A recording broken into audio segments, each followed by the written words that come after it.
Welcome back. Youth Votes Matter, a regional youth-led organization committed to promoting civic education and good governance, is partnering with the St. Lucia National Youth Council on the Value in the Vote campaign. This collaboration serves to increase youth engagement in civic discourse and political processes, with its main goal being an increase in youth voter turnout. It has been observed that youth voter turnout remains low. In an effort to eradicate the negative and discouraging notions surrounding youth civic engagement, which leads to political apathy, Youth Votes Matter is partnering with the St. Lucia National Youth Council. These two entities recognize the need to collaboratively encourage youth to get more involved in St. Lucia's political processes and truly recognize the value in their vote.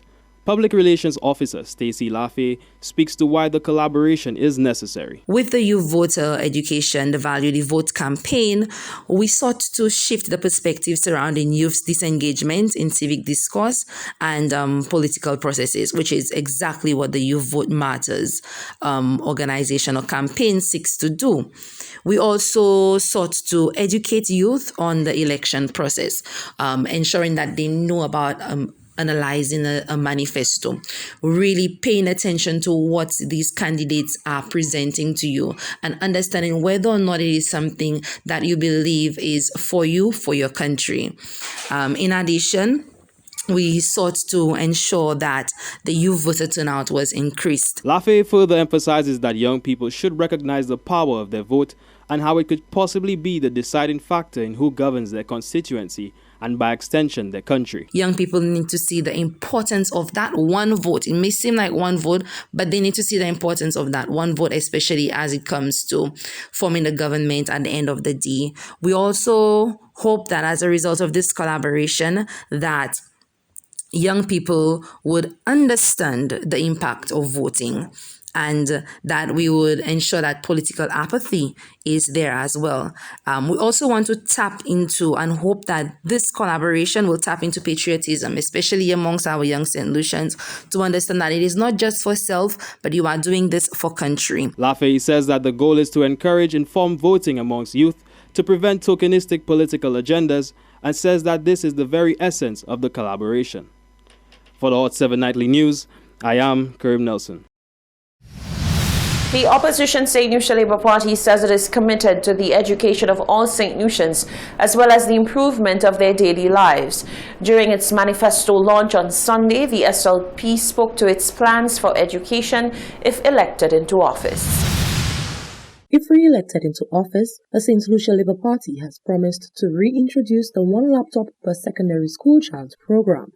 In 2014, the SLP commenced the LAPT program, but it was discontinued by the United Workers' Party government in 2017. During the launch of the SLP's manifesto on Sunday evening, former educator and current SLP candidate for Choiseul Saltibus, Dr. Pauline Antoine Prosper, explained that the party will ensure they put students first. So that every child benefits equally from a modern education system, bridging the physical and virtual classroom. A new SLP administration will ensure that St. Lucians enjoy free world-class island-wide broadband Wi-Fi access.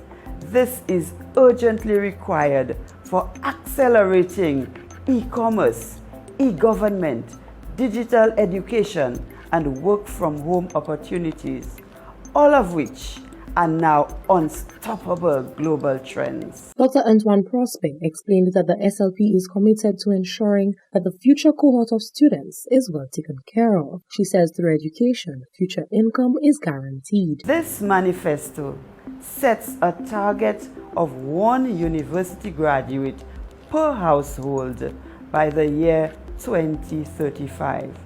So, to improve access to tertiary education, we will cover the cost of CXC mathematics and English examinations.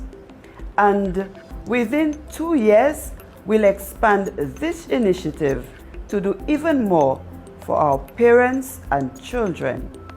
By fiscal year 2023-2024, we will cover the cost of examination fees on all CXC subjects.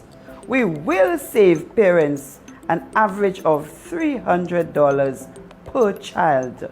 Furthermore, we will abolish facility fees across the education system. The St. Lucia Labour Party says it will do everything within its power to ensure students are put first, as they are the future of tomorrow. Genevieve Gonzague, Hot 7 TV, Election Central. St. Lucia has adopted a new tool developed by the United Nations Population Fund to help stem the tide of gender-based violence, especially during the ongoing pandemic. Chris Statney has more. The COVID-19 pandemic has brought many challenges to the doorsteps of many developing countries like St. Lucia. While the health challenges experienced are widely known, increases in the incidence and severity of gender-based violence lurks under the radar. As a response measure, the United Nations Population Fund, the UNFPA, assisted 6 Caribbean countries, including St. Lucia, to develop and strengthen gender-based violence referral pathways to ensure that survivors have access to professional service delivery, accurate and up-to-date information, and timely referrals in and out of emergencies. St. Lucia's Director of Gender Relations, Janie Joseph, says the referral pathways launched virtually last week will strengthen the strategies already adopted to combat gender-based violence on the island. So the guiding principles that we are abiding by in the use of this tool and generally for our service for GBV are respect, safety, confidentiality, and non-discrimination. These principles guide the survivor-centered approach, and all sectors that engage in services for gender-based violence are expected to abide by those principles. And as we saw a little earlier on, since anybody can be a victim of gender-based violence, we must also remember that sometimes those victims are children. The accomplishment of the GBV referral pathways follows intensive work done on the island in collaboration with the UNFPA in mapping gender-based violence services among 27 service provider agencies across 7 service sectors in St. Lucia, including health, mental health and psychosocial support, shelter, child protection, security, protection against sexual exploitation and abuse, and holistic GBV support, including case management. Permanent Secretary in the Department of Education, Innovation and Gender Relations, Michelle Charles, says the service's mapping utility will be monitored and updated as needed, and the changes will be reflected as well in the pathway. Necessary measures to curb the spread of the virus, such as partial and complete lockdowns, meant that access to various types of services was reduced, and the quantity and quality of services was severely affected in several sectors. The response to gender-based violence was no exception.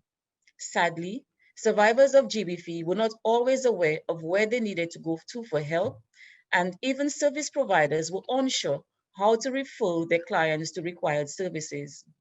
UNFPA Representative Denise Blackstock says the organization truly appreciates the long-standing partnership with all stakeholders in developing the referral pathways for the island, and reassured the Gender Relations Department and supportive agencies to the plight of victims of gender-based violence.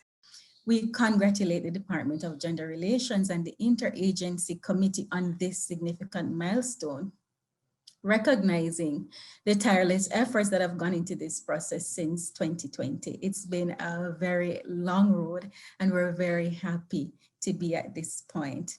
The referral pathways, as pointed out by the PS, will complement the package of essential services for women and girls, survivors of violence, that was launched earlier this year, and the ongoing work of the department to ensure that women and girls have access to integrated, multi-sectoral and survivor-centered GBV services, including during disasters. The gender-based violence referral pathways includes a training component in the use of the tool by GBV focal points and the caseworkers. The goal is for the tool to be utilized by response agencies in St. Lucia as of August 1st, 2021. From the Communications Unit of the Ministry of Education, Innovation, Gender Relations and Sustainable Development, I am Chris Statney reporting. Stay with us. There's more after the break.